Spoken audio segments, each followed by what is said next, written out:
ആയിരിക്കും. ഞാൻ ആദ്യം ഞെട്ടിപ്പോയി. ഇത്ര മോശമായിട്ടൊക്കെ ഒരാൾ സംസാരിക്കുമോ, ഞാൻ ഞെട്ടിപ്പോയി. പിന്നീട് നല്ല സങ്കടം വന്നു. സ്റ്റിൽ നോ അത്രയും വിഷമം ഉണ്ട് എനിക്ക്.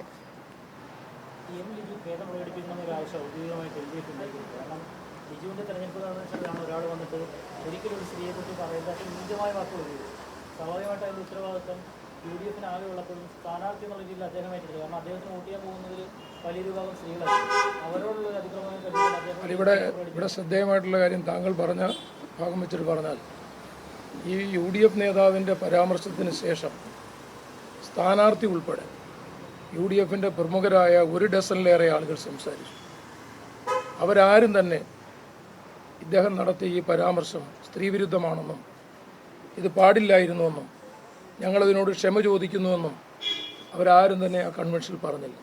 UDFൻ്റെ കൺവെൻഷനിൽ നടത്താൻ പാടില്ലാത്ത ഒരു പരാമർശമാണ് ഇദ്ദേഹം നടത്തിയതെന്ന് അതിനുശേഷം പ്രസംഗിച്ച ഒരാൾ പോലും സംസാരിച്ചില്ല എന്ന് പറഞ്ഞാൽ അവരെല്ലാവരും അത് അംഗീകരിച്ചു. ഇപ്പോൾ ഇത് വിവാദമായപ്പോഴാണ് അവർ ക്ഷമ പറയാനായിട്ട് ഇറങ്ങിയത്. അതിൽ യാതൊരു കാര്യവുമില്ല. വ്യക്തിപരമായി അധിക്ഷേപിച്ച് കായംകുളം അസംബ്ലി മണ്ഡലത്തിൽ കഴിഞ്ഞ 10 വർഷക്കാലം നടന്ന വികസനക്ഷേമ പ്രവർത്തനങ്ങളെ അതിൽ മുന്നിൽ നിന്ന് പ്രവർത്തിച്ച ഞങ്ങളുടെ പ്രിയങ്കരിയായിട്ടുള്ള MLA വ്യക്തിപരമായി അധിക്ഷേപിച്ച് ഈ മണ്ഡലത്തിലെ തെരഞ്ഞെടുപ്പ് ചിത്രത്തിൽ മാറ്റങ്ങൾ വരുത്താനാണ് അവർ ശ്രമിക്കുന്നത്. യാതൊരു സംശയമില്ല, ജനങ്ങൾ ഇതിന് കണക്ക് പറയും എന്ന കാര്യത്തിൽ ഞങ്ങൾക്ക് യാതൊരു സംശയമില്ല. ഇത് നമ്മുടെ നാട്ടിലെ സ്ത്രീകൾ എന്നല്ല, അമ്മപെങ്ങന്മാരുള്ള ഒരാളിനും അംഗീകരിക്കാൻ പറ്റാത്ത പരാമർശങ്ങളാണ് ഇവർ നടത്തിയിട്ടുള്ളത്. അതുകൊണ്ട് അവരുടെ ക്ഷമാപണമൊന്നും ഞങ്ങൾ പ്രതീക്ഷിക്കുന്നില്ല. അവർ നിയമത്തിൻ്റെ മുന്നിൽ മറുപടി പറഞ്ഞാൽ മതി.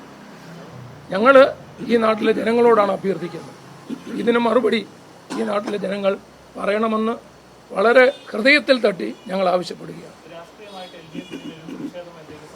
ശക്തമായ പ്രതിഷേധങ്ങളുണ്ടാവും. ശക്തമായ പ്രതിഷേധം ഈ കാര്യത്തിലുണ്ടാവും. ഈ നാട് മൊത്തം പ്രതിഷേധിക്കും. അതൊരു LDFൻ്റെ പ്രതിഷേധമല്ല, ഈ നാട്ടിലെ ജനങ്ങളുടെയും സ്ത്രീകളുടെയും പ്രതിഷേധം ഈ കാര്യത്തിൽ ഉയരുമെന്ന് തന്നെയാണ് ഞങ്ങൾ വിശ്വസിക്കുന്നത്.